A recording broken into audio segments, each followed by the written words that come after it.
Assalamualaikum warahmatullahi. Alhamdulillahi rabbil alamin wa bihi nasta'in. Wassalatu wassalamu ala asyrafil anbiya'i wal mursalin wa ala alihi wa ashabihi ajma'in.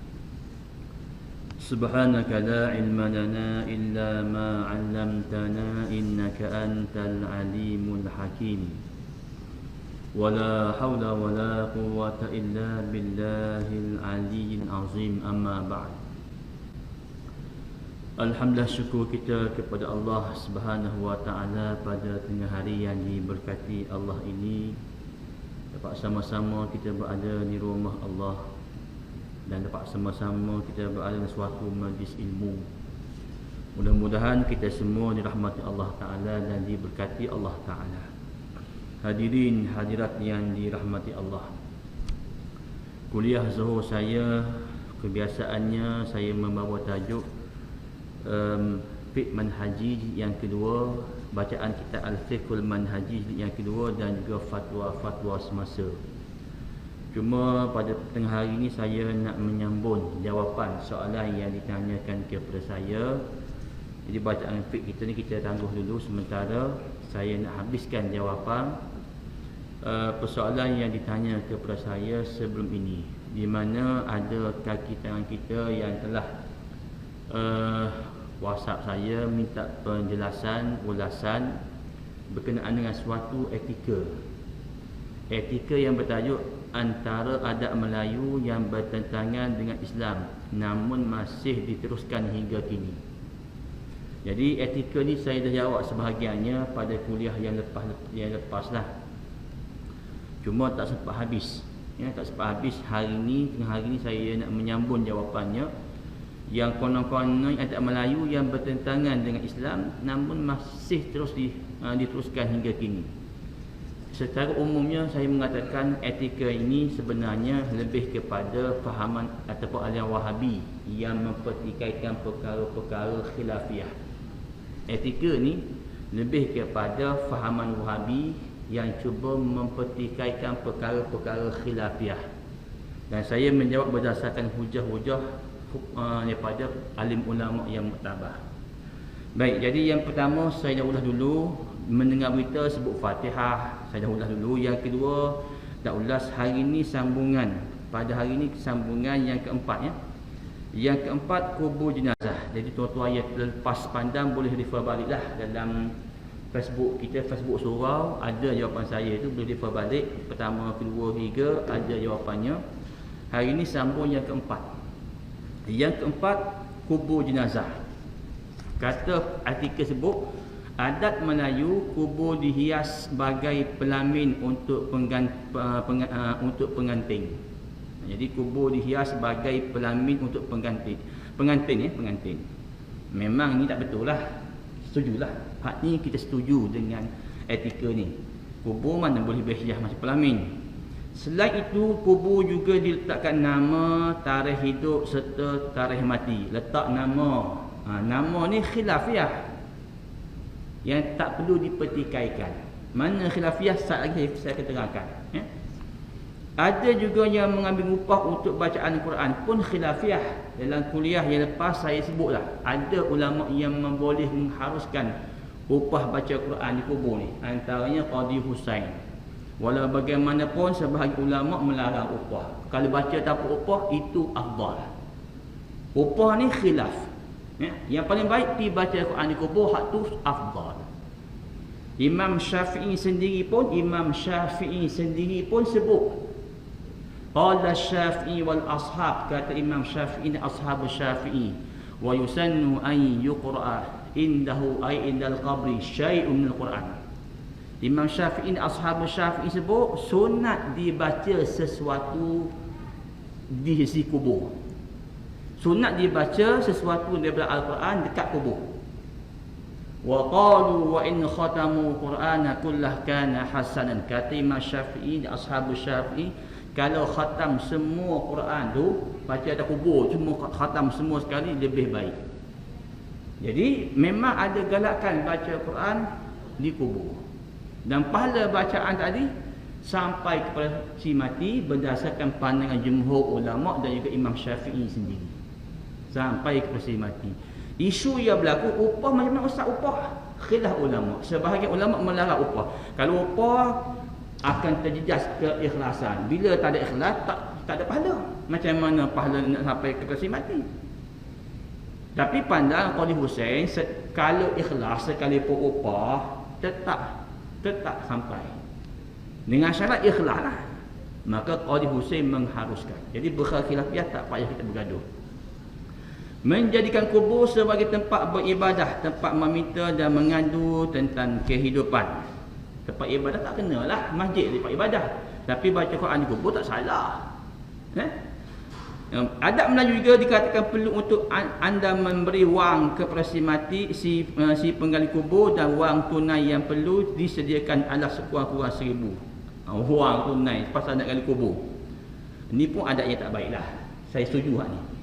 Cuma tuan-tuan nak free mana boleh free. Ayah kita mati, anak ada 10 orang, laki-laki, seorang pun tak nak gali kubur. Takkan penggali kubur tu sahaja. Air tak bagi, usahakan nak bagi upah dia, air pun tak bagi, contoh. Dah anak ramai kan pergi gali kubur, contoh.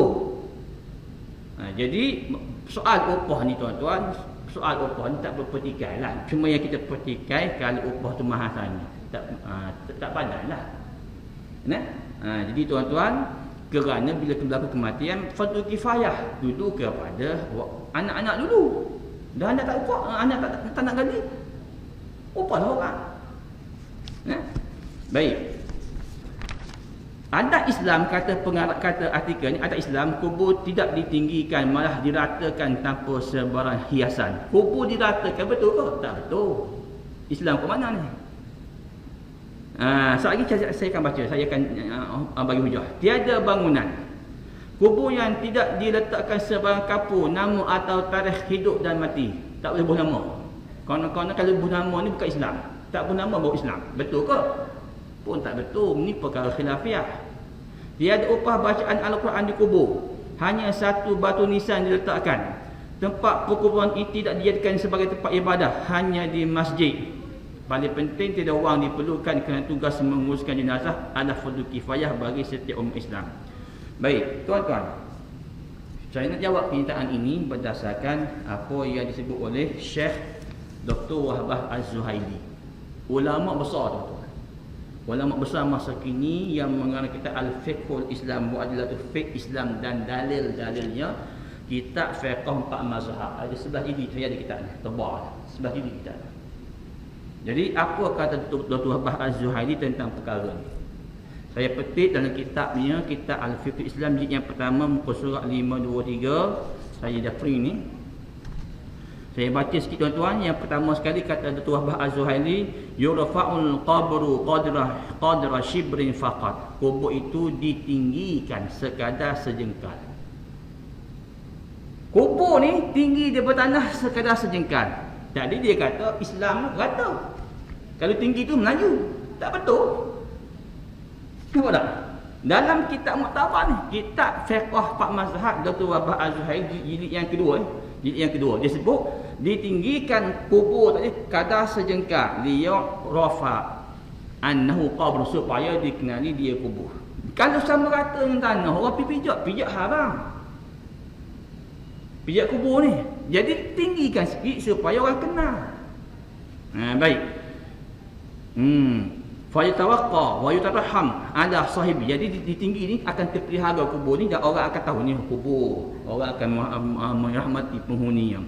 Wa li anna qabrahu sallallahu alaihi wasallam rufi'a nahwa shibrin. Kerana kubur Nabi pun ditinggikan sekira-sekira sejengkal daripada tanah. Kubur Nabi pun ditinggikan kira-kira sejengkal daripada tanah. Tu ustaz nampak ada apa bangunan-bangunan tu, binaan-binaan tu, tu orang baru letak tu.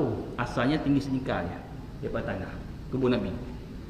Wa rawa Syafi'i an Jabir, Imam Syafi'i sendiri meriwayatkan hadis daripada Jabir, anna Nabi sallallahu alaihi wasallam rufi'a qabruhu 'anil ardi qadra shibrin, bahawa Nabi kuburnya ditinggikan daripada bumi sekadar sejengkal. Ini hadis dia, hadis Imam Syafi'i sendiri yang meriwayatkan hadis. Wa anil Qasim bin Muhammad qala, dan daripada Qasim bin Muhammad katanya, qultu li Aisyah, satu kali aku berkata kepada Aisyah, ya ummah, wahai ibu. Aisyah ni isteri Nabi, ummul mukminin, ibu segala orang mukmin.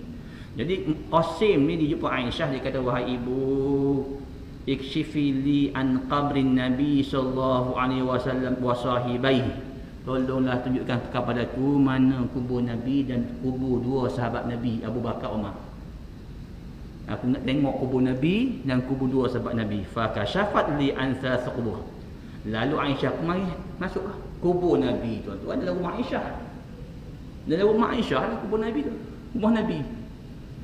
Aisyah pun tahu bagi dia masuk. Dalam rumah Aisyah tu ada 3 kubur. 3 kubur, la musyrifah wala lafi'ah. Kubur tak terlalu tinggi, tidak rata. Nak kata tinggi sangat tak juga, rata pun tak. Pada sejengkal. Hadis sahih, hadis ni hadis sahih. Hadis ni hadis yang sahih. Jadi menunjukkan kepada kita bahawasanya kubur Nabi bukan rata, tinggi sejengkal. Apa yang disebut oleh artikel ni, cara Islam kubur ni sama rata, tak betul. Tinggi sejengkal. Selesai. Yang kedua, dia petikai masalah tulis nama di kubur. Tulis nama, buat binaan di kubur. Hari ni dipetikaikan apa nama letak apa di kubur ni, kepuk apa ni, kepuk kan, KL panggil kepuk. Kalau pada timur dia panggil batu belendan. Pada timur KL panggil kepuk. Tahu kepuk bukan keropok keropok tu orang makan, kepuk. Baik, boleh ke tak boleh kita letak tu kepuk tu. Baik, kata Dr. Wahbah Az-Zuhaili, kata Dr. Wahbah Az-Zuhaili lagi, wa yukrahu tarsisul qabri wal bina', dan makruh kita mengapurkan kubur, letak batu kapur, mengapurkan kubur dan membuat binaan. Makruh. Makruh. Apa mana makruh? Dilarang. Tapi kalau buat juga tak berdosa, cuma tak disukai agama. Kalau buat tak berdosa, itu makruh. Makruh mengapurkan kubur dan membuat binaan atas kubur. Wal kitabatu alaihi wal mabit, dan menulis tulisan di atas kubur. Haram tak? Bukan haram, makruh. Dan tinggal tidur di kubur dan menjadikan kubur sebagai masjid, mengucuk kubur, tawaf kepada kubur, dan juga apa namanya, ambil tanah kubur untuk buat berubat. Perbuatan tu makruh lagi. Baik, kata Syekh Dr. Wahbah Az-Zuhaili lagi, wal bina'u alaihi, bina atas kubur tu seperti membina kubah atau bina rumah. Atas kubur tu dia bina kubah atau bina rumah. Fa makruhun, ia merupakan perkara yang makruh kerana dilarang oleh Nabi, sebagaimana hadis yang menyebut naha Rasulullah sallallahu alaihi wasallam an tarsisil qubur, Nabi melarang daripada mengapurkan kubur, wa ayyuktaba alai, tulis atas kubur, wa ayyubna alai, dan buat bina atasnya. Baik, yang kata binaan ni benda hak besar, tuan-tuan. Contoh kubur ataupun rumah, bina atas kubur. Perbuatan tu makruh. Bukan haram, makruh. Baik. Kata lagi, kata Dr. Wahbah lagi, wa in kana al-bina'u ala qabri limubah, kalau buat bina atas kubur tu seperti kubah. Kubah, tahu kubah kan? Macam kubah masjid tu atas kubur tu. Okey? Sekiranya binaan itu, yang dibina atas kubur ini, limubah, untuk berbangga-bangga. Kubah sebagainya untuk berbangga-bangga. Di tanah yang wakaf. Tanah tu tanah wakaf orang ramai. Kalau tanah sendiri, lain hukumnya, tanah dia sendiri. Lain hukum, ni tanah orang ramai. Fa yuhramu, maka haram. Wa yuhdamu, dan hendaklah dirobohkan. Tanah orang ramai ni buat kubah. Jadi tempat tu tak makan orang dah.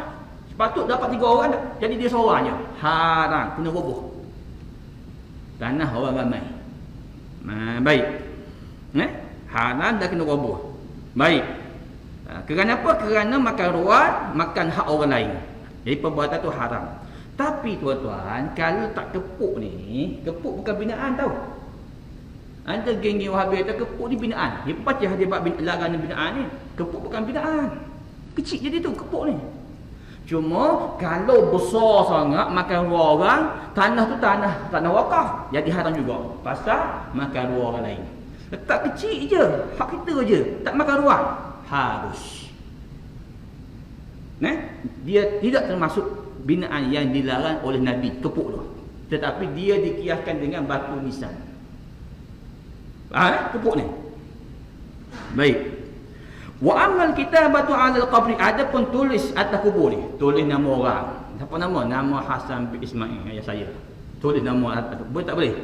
Fa makruh inda jumhur, tulis nama atas kubur itu makruh di sisi jumhur. Tulis nama tu makruh pada pandangan jumhur ulama. Dah haram? Tak haram, makruh. Apa makruh dah? Tak disukai, tapi kalau tulis juga tak berdosa. Baik. Wa tuhramu indal maliki, dah haram sisi mazhab maliki tulis ayat Quran atas kubur. Ni mazhab kita pun haram. Tulis ayat Quran atas kubur ni nanti orang pijaknya, jatuh kena najis sebagainya. Itu jatuh haram, tak boleh. Tulis nama orang lain cerita. Baik. Wa qala al-Hanafiyah, kata ulama mazhab Hanafi, la ba'sa bil kitabati 'ala al-qabri, tak mengapa, boleh tulis nama atas kubur tu. Ini ihtija ilaiha, sekiranya diperlukan untuk tulis, hatta la yazhabul asas, supaya tak hilang kesan-kesannya. Pasal lah ni orang tak batu nisan, batu nisan pun sama. Berapa? Kita pergi seluruh kebaya kita, mana satu kebaya ni? Dah. Jadi kalau tulis nama tu tak kenal lah ayah kita. Jadi nak datang pun rasa orang kata rajin lah sikit nak datang. Pasal tahu dah ni kebaya. Tulis nama bila memerlukan, kata mazhab Hanafi harus. Dan ini juga pandangan sebahagian kecil mazhab Syafi'i. Yang kata harus ni, ada yang kita muhtaj. Baik. Kata mazhab Hanafi, li'anna nahya anha wa insahas, kerana larangan tadi sekalipun sahih, tapi telah berlaku ijma' amali. Secara amalinya, praktikalnya berlaku ijma'. Ulama-ulama buat macam tu. Kata mazhab Hanafi, di mana al-hakim mengeluarkan larangan dengan beberapa tarik dan mengatakan sahih. Walau bagaimanapun imam-imam besar daripada timur dan barat menulis nama di kubur tu, dan dia telah menjadi ijma', dan ini diambil oleh sebahagian daripada khalaf ambil perbuatan daripada salafus soleh.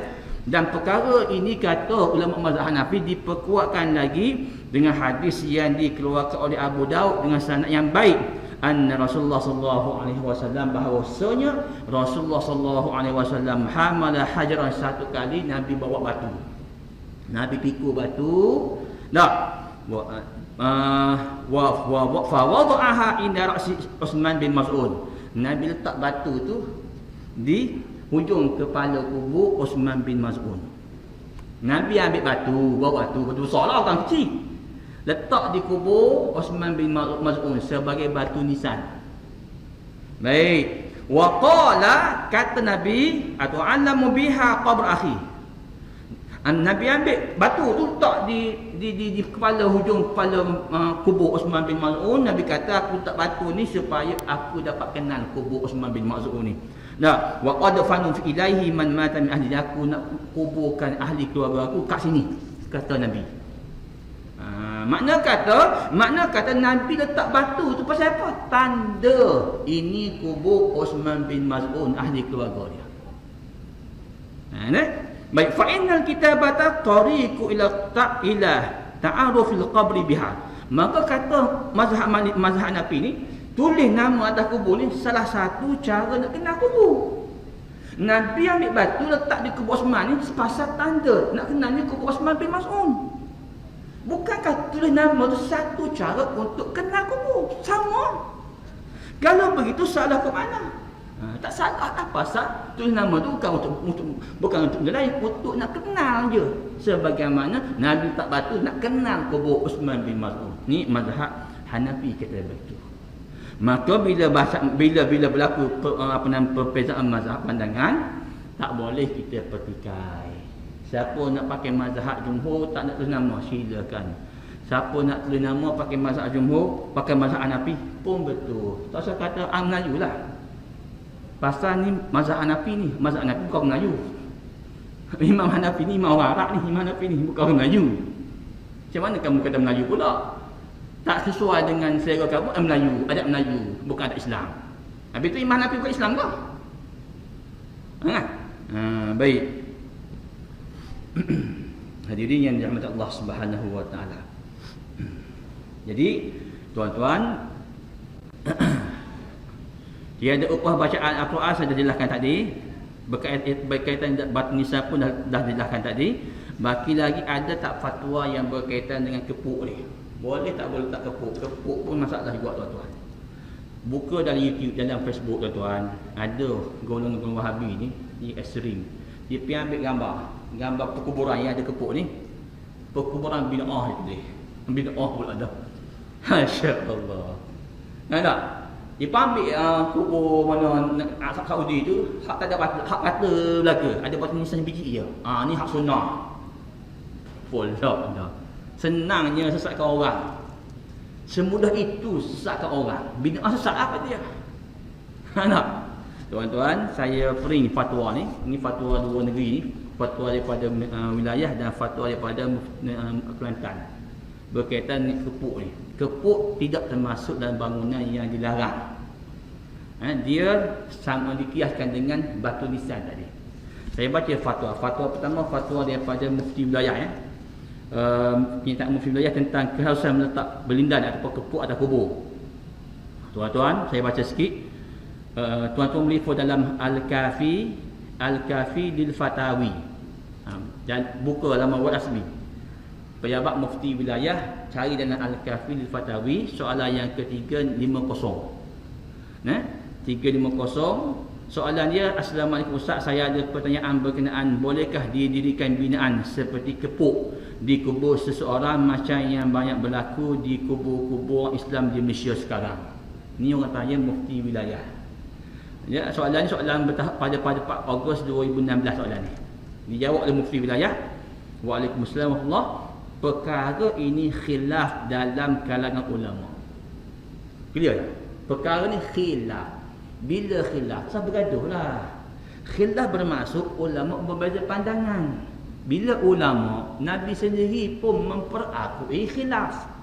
Dalam hadis sahih, Nabi sebutkan, hadis Imam Bukhari, Imam Muslim, "Idza istahada hakim fa asaba falahu ajran." Bila hakim yang mujtahid beristihad, betul dapat 2 pahala. Pahala betul, pahala istihad. Syarat dia mujtahid lah. Mujtahid siapa dia? Orang yang benar-benar alim tentang Quran dan hadis. Bahasa Arabnya, usul fiqhnya, orang yang alim sungguh yang mampu mengeluarkan hukum hakam daripada nas-nas Quran hadis ni. Bukan macam saya ustaz cak ayam je.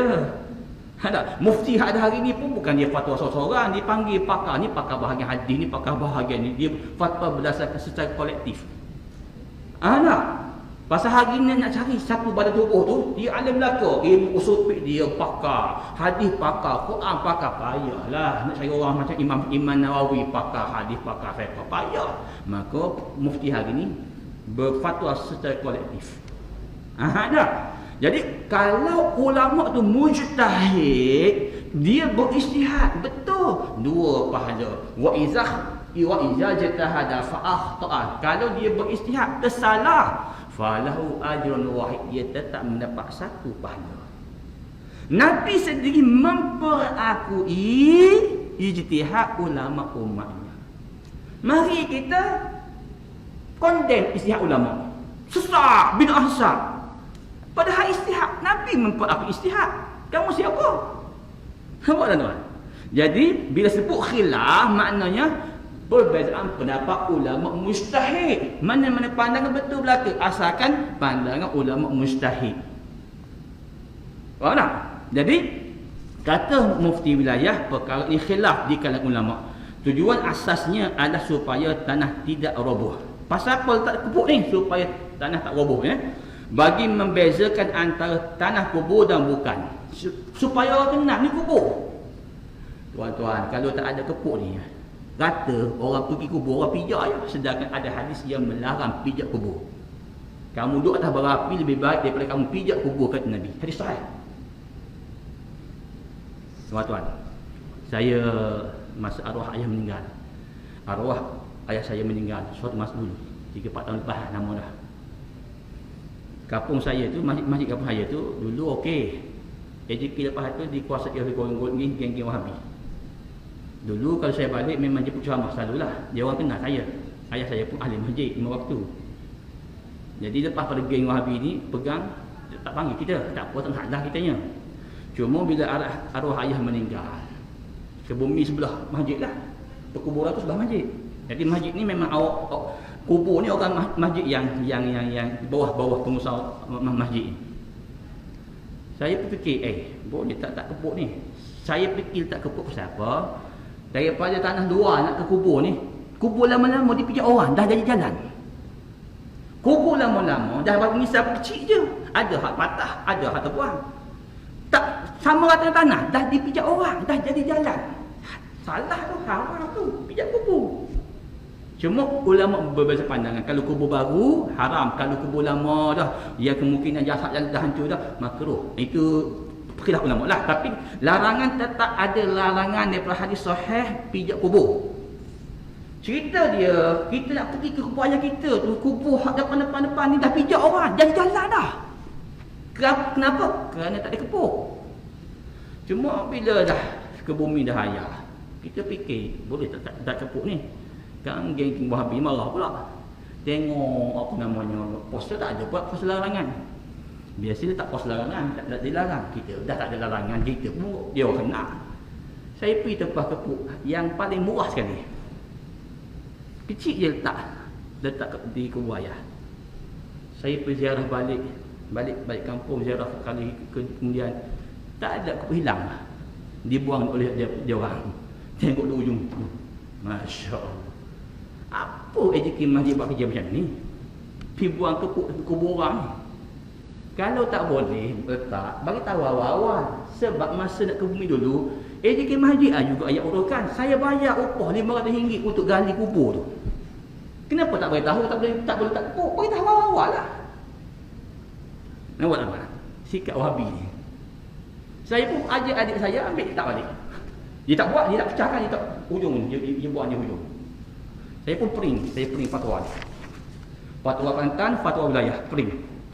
Masuk kat pasir, tak situ. Sebab fatwa tak ada ayat Quran, tak apa. Letak kat situ, letak nombor telefon saya. Kalau ada masalah nak pindah, sila hubungi saya suruh hubungi.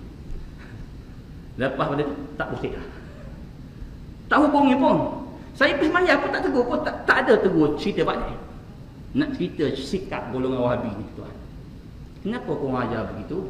Bagi tahulah awal-awal.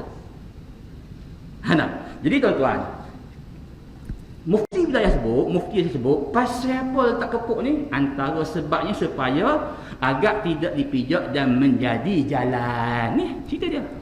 Agak tak dipijak dan menjadi jalan. Jika binaannya rendah dan tidak menunjukkan kepada pembaziran, tetapi sekadar membuat orang mengenali kubur tertentu di samping menjaga kebersihannya, maka kami cenderung hukumnya ialah harus. Ini kenyataan mufti wilayah. Kami berpesan bahawa binaan kepuk di kubur yang berlebihan adalah tidak dibenarkan, bahkan bercanggah dengan sifat Islam yang sebenar. Tapi kalau berlebihan besar makan tanah orang, haram tu. Ambil tanah orang tu. Faham tak? Ataupun dengan mozaik dengan apanya, jadi bermegah-megah. Itu pun dilarang. Bila bermegah-megah dilarang. Sama itulah tanah tu tanah wakaf, bukan tanah kita. Ni fatwa mufti wilayah. Baik, fatwa yang kedua, fatwa daripada Negeri Kelantan ya. Adakah benar orang berkata meletakkan belindan? Kelantan dia panggil belindan. Benda samalah, kepuk dengan belindan sama. 5 sen, 5 kupang. Sama Okey. Atas kubur atau membuat lingkungan dengan simen dan sebagainya adalah ditegah mengikut hukum syarak, kerana katanya seolah-olah kita memenjara roh mayat dengan belindan. Itu jawapannya. Sekadar yang ditemui ini kenyataan mufti Kelantan ya. Nas yang ditegah itu ialah mendirikan binaan tetap di atas kubur, kerana akan menyempitkan orang lain untuk menggunakan tanah perkuburan itu. Itu hak larang tu binaan ya. Selain dari itu, kemungkinan akan membawa kepada bermegah-megah dengan binaan di atas kubur dan menimbulkan anggapan memberi penghormatan dan pertolongan kepada orang yang mati dengan peneduh-peneduhnya dari benda-benda lahir atau sebagainya. Ada pun benda-benda seperti belindan kepuk tidak termasuk dalam jenis binaan yang ditegah itu. Jadi ada Ustaz Wahabi baca hadis tadi, hadis Nabi larang buat binaan, dia pun kata kepuk binaan. Kepuk bukan binaan. Kepuk macam batu nisan. Bahkan boleh dikatakan sama keadaannya dengan batu nisan. Untuk menandakan kubur seorang yang dikebumikan di situ supaya senang diziarahi oleh anak cucu dan keluarganya. Sehubungan dengan masalah ini, ada sebuah hadis yang bermaksud Allah melaknat Yahudi dan Nasrani dengan sebab mereka membuat kubur Nabi-Nabi mereka sebagai masjid. Dengan hal itu, nyatalah bahawa kubur sekalipun kubur Nabi dan orang soleh tak harus dijadikan tempat suci yang patut dihormati dan dimuliakan mengikut hukum syarak. Jadi nak buat tempat suci tak boleh lah. Letak belindan tadi, kepuk benda tu hukumnya harus. Ni jawapan dua mufti yang membenarkan letak kepuk. Jadi tuan-tuan letak kepuk bukan perkara yang kita ada masa sikit lagi, saya buka soalan. Ada apa soalan? Dah. Tak ada soalan? Ada soalan? Ada. Orang lain? Kita ada masa lebih kurang 2-3 minit lagi sebelum kita tangguh. Tak ada Okey, kalau tak ada okey. Saya sambung sikit boleh 3 minit lagi. Kita berhentilah 3 minit itu insya-Allah. Baik. Perkara yang kelima. Okey. Kenduri arwah ni panjang ni. Kenduri arwah ni. Adat Melayu, keluarga si mati akan mengadakan ritual kenduri untuk arwah dengan bacaan doa tertentu. Surah Yasin juga akan dibaca dengan dihadiri tekong tahlilan arwah bagi mengisi perut tetamu yang hadir dengan jauh juadah makanan walaupun ketika keadaan itu ada susah dan terpaksa. Ni ayat dia ni. Ayat dia.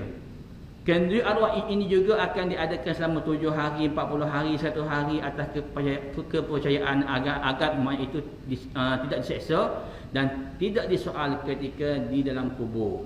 Selalunya ritual seperti ini adalah milik agama Hindu. Ini kenyataan daripada penulis Wahabi. Penulis Wahabi ni, kenduri arwah ni ritual agama Hindu. Boleh jadi orang Hindu pun bertahlil kot la ilaha illallah gitu kot. Masya Allah. Teruk ni tuan. Tuan-tuan, saya baca lagi. Adat Islam tiada kenduri akan dibuat untuk jenazah, malah hanya mendoakan jenazah. Tidak kira di mana anda berada. Doanya ada seperti di bawah. Lelaki Allahumma filahu warhamhu wa'afihi wa'fu anhu. Wanita Allahumma filaha warhamha wa'afiha wa'fu anha. Manakala jiran terdekat akan memberi makanan kepada keluarga si mati kerana mereka sedang berada dalam kesusahan serta kesedihan. Masyarakat Melayu selalunya mempunyai kepercayaan tertentu apabila membabitkan soal kematian. Jangan sampai ianya memudaratkan seperti mana yang kita lihat pada hari ini. Baik tuan-tuan, soal kenduri arwah ni perkara khilafiyah juga. Masa ada 2 minit saya tak sempat nak bagi hujah. Cuma saya berikan conclusion dulu. Akan datang saya akan nyatakan balik mana hujah-hujah ulama yang membenarkan tahlil arwah.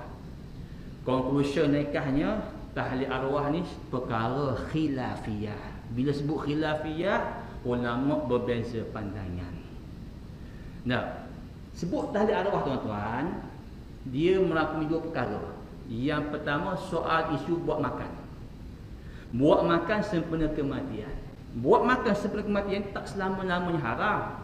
Kalau buat makan menggunakan duit haram, duit anak yatim, itu haramlah. Tapi kalau buat makan tadi jiran atau kaum kerabat si mati, tolong buat makan. Hak ni sunat.